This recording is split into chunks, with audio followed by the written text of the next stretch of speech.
Right, the microphone settings are all set.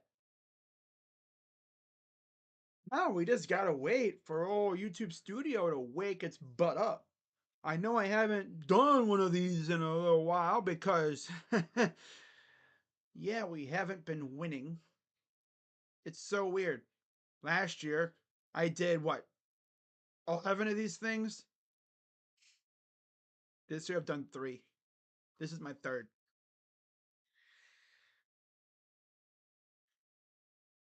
Oh well. What's going on, everybody? Crazy Dog back with my third Browns victory Monday stream of the year. My camera is like about ready to quit on me. Let me do this real quick. Yeah, I'm not gonna be live on here long, guys. Just wanted to come on here real quick. There we go. I just wanted to come on here real quick and a little gloating. We beat the Steelers again. I mean, Victory Mondays are fun. I just wish I was able to do more hate watching yesterday.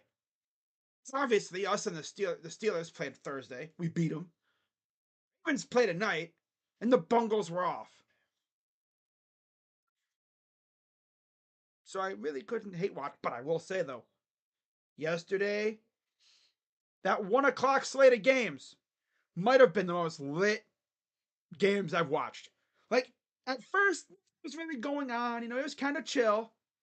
But my goodness, the amount of action that went down in those games in the final like half hour total. It's like what? An overtime thriller in Chicago. You had Washington. That Washington game, dude. What the heck was going on over there? That game was on crack. My God. Tell you what, I would hate to be the special teams coordinators for both the Cowboys and the Commanders. Blocked kicks, blocked punts, kick return touchdowns, onside kick touchdowns, punt return touchdowns. God, it had it all. It came down to a 10 missed field goal. Huh? All that for a missed field goal.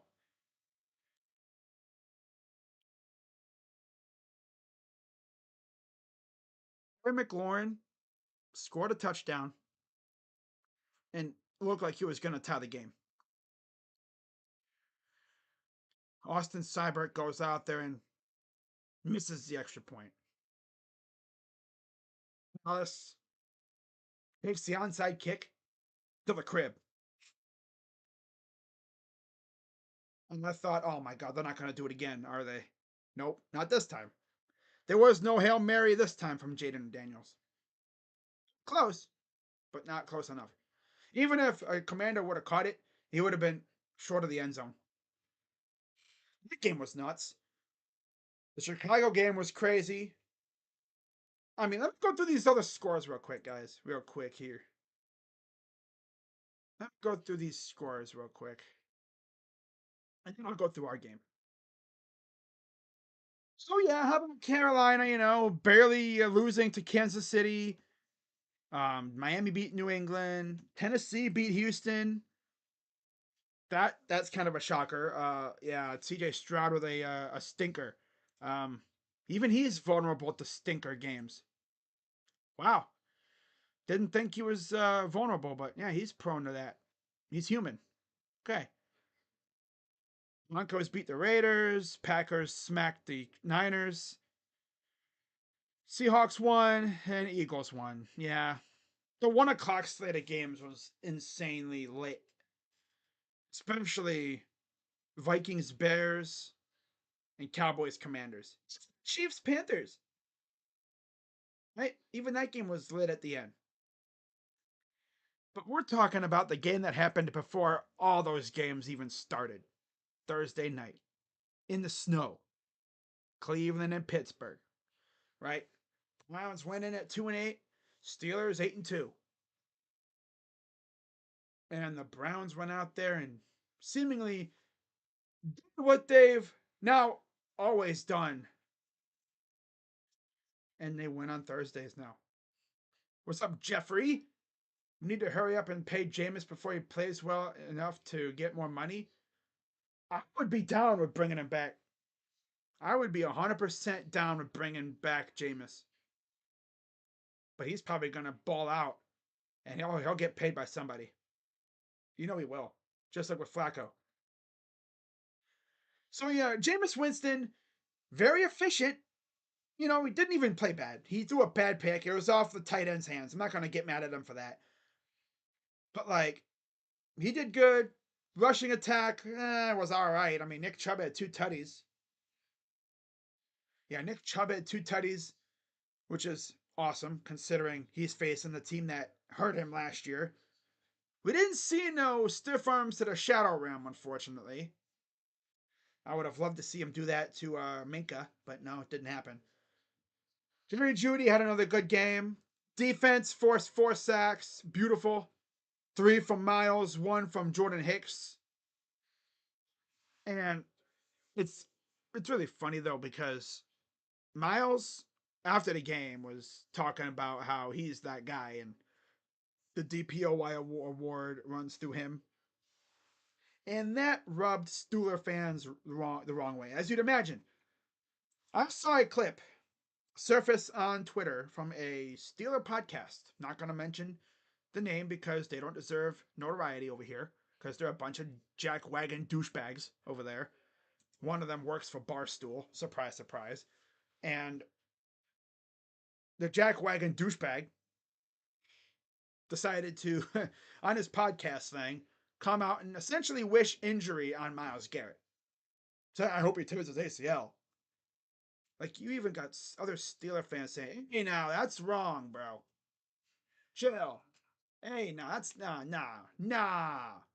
Because they know how the football gods work, and they know how karma works. You wish injury on a player? Yeah, don't be surprised if one of your players gets what should have been coming to our guy. Or imagine Myles Garrett goes out there literally in 2 weeks and does it again. Right? 3 more sacks. Because if they couldn't guard him on Thursday, how are they going to be able to block him on Sunday? Yeah, it's in Pittsburgh though, so I don't know what'll happen. It's so funny as well because Steelers fans before the game were acting all high and mighty like they were unbeatable. Which, yeah, they were looking good. Right? But then they come to Cleveland. It's cute how it's glorious. How all of a sudden they can't beat us in Cleveland. They cannot beat us in Cleveland. In fact, let me look it up.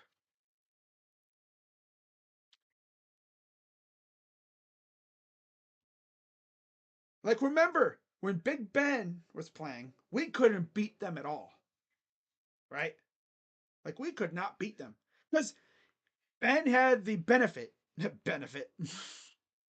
of playing some pretty damn garbage Browns teams.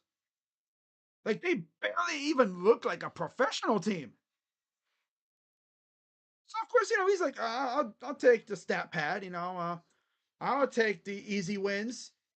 I mean, heck, one of the only times we beat Ben, some of the only times we beat him was like, well, I think we only beat him a handful of times at all.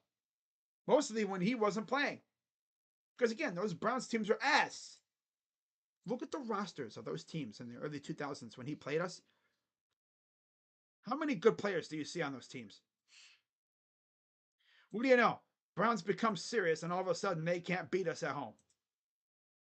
Home games. Ready for this? since 2018 when Baker showed up. I know I keep bringing up Baker. Even though Baker was a little wild child, he turned things around for us. I mean, yeah, he was a little wild one. He was a rowdy kid. He grew up when he left. Ironically enough. Wish we could have had this Baker with us, but no, he wanted to be a little wild child. Since Baker showed up, we've only lost to him one time. And that was the game. Yeah, one time at home. And that was the game where we couldn't catch a cold butt naked in Alaska. Look how many drops we had in that game. Right? Since then, we have not lost. We haven't lost to them other than that game. We have one tie too, which we should have won if Myles Garrett didn't block a dude in the back. Joe Schobert probably would have had that ball inside the 10. That would have been a chip shot. But no, they blocked the kick and it was a tie. Since then, Browns have won all but one game at home. Now do away games. It's pretty much the same thing on the road, except vice versa. We can't beat these guys on the road. Yeah. We've only beaten them once on the road literally since 2002, 03. And that was in the playoffs, which is hilariously sad. We'll see how things look this year. Thursday was huge for us because it guarantees a split. It guarantees a split. I mean, I know Steeler fans were like so happy for Arthur Smith. They were glazing his offense. But then they come to Cleveland and it's almost like Matt Canada took over again. They forget how to play football. It's like, yo, if all of a sudden the Steelers forget how to play football in Cleveland, how ironic would that be? Because that happens to so many teams in Pittsburgh. Like, honestly, though, Cleveland is quickly turning into a house of horrors for some teams. Pittsburgh, even Baltimore to a point, Cincinnati. I mean, Stefanski's only lost four games at home to divisional teams. Yeah, I think he's only lost four divisional games at home since 2020. I'm pretty sure that's the stat. Somewhere around there. All I know is he's very good at home. Yeah. Obviously, we've lost more than four. Yeah, it's divisional games because we've lost more than four regular games at home. But this team's always usually been really, really good at home. This team is good, but they are just playing bad. It's like the Guardians in 2023. The team, just everyone's playing bad. Everyone fell off a cliff.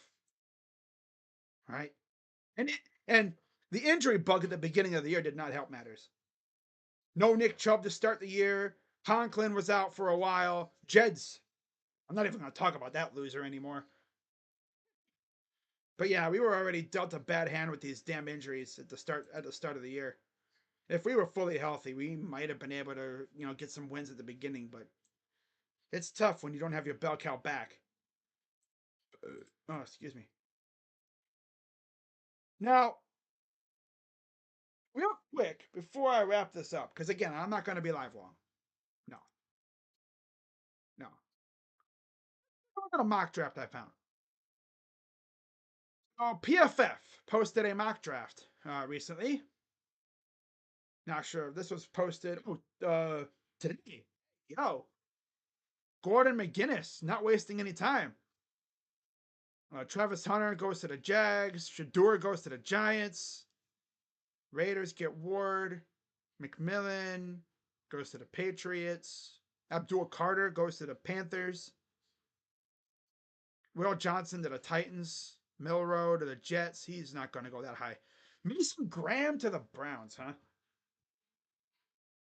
That's what PFF has us getting. Mason Graham. So I'm saying we pair Mason Graham and Michael Hall. Are we just gonna have a whole team of Wolverines and Buckeyes? That's kind of funny, though, not gonna lie, but see if I'm going receiver if we're not gonna go quarterback. Give me Luther Burden. I would love Luther Burden on the Browns. Yeah, that's probably what I'd do.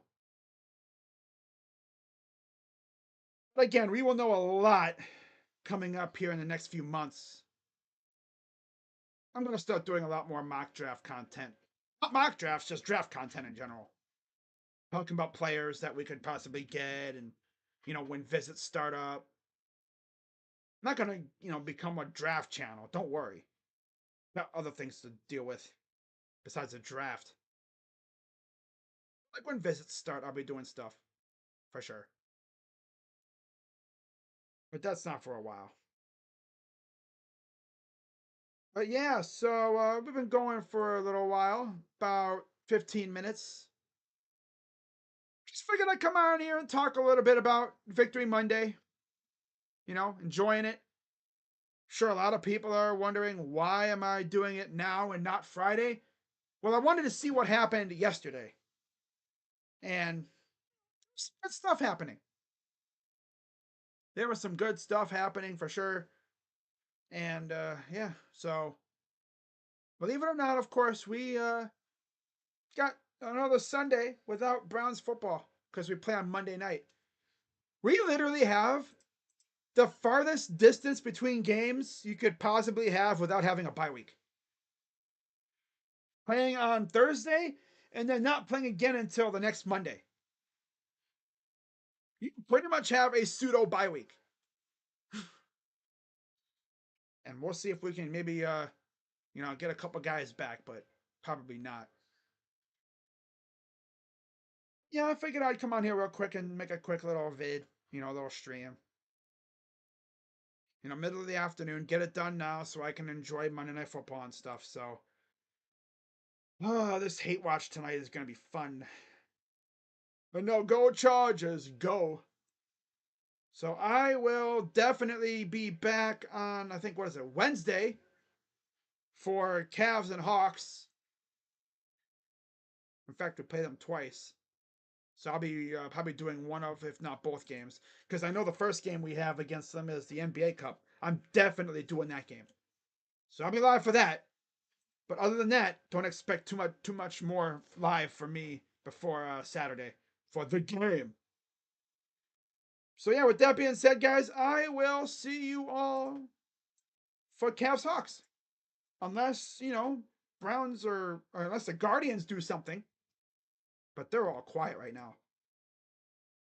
By the way, I did not talk about this. I don't do, streams for other teams for MLB, but or videos. Yusei Kikuchi, 3 years to the Angels. Okay. Wasn't expecting to get him anyway. Oh well. So hopefully the Guardians do some stuff and so I can at least make a couple videos for them, but can never trust Dolan to do anything. But yeah, with that being said, guys, I'm gonna head out and I will see you guys for Cavs Hawks, I believe on Wednesday for the NBA Cup. With that being said, I'm Crazy Dog. Let's go Browns. Big dub. Screw the Steelers. Fans are freaking jackwagons. I know some good Steeler fans on here and stuff, but most of those freaking weirdos on Twitter, man. So funny though. They were like so big chested before the game, and then afterwards they're all salty. Coming in with the excuses, talking about weather and stuff. And then you have, oh yeah, George Pickens crashing out against Greg Newsome. Oh my god. If you guys did not see it, watch the final play of the game, right? The Hail Mary. You look on the top part of the screen. You see George Pickens and Greg Newsome in a little bit of a tangle. And they push each other into the wall behind the end zone. I'm like, this dude would rather fight. Because again, he did that against Washington when the interception happened. Remember that? I streamed that game. Washington got a pick, and instead of chasing down the corner with the ball, Pickens decides he wants to fight the other corner that was in the area. Well, that's what he was doing against us. Instead of making a play for the ball, George Pickens decided, I'm going to fight this freaking corner right here. Makes no sense.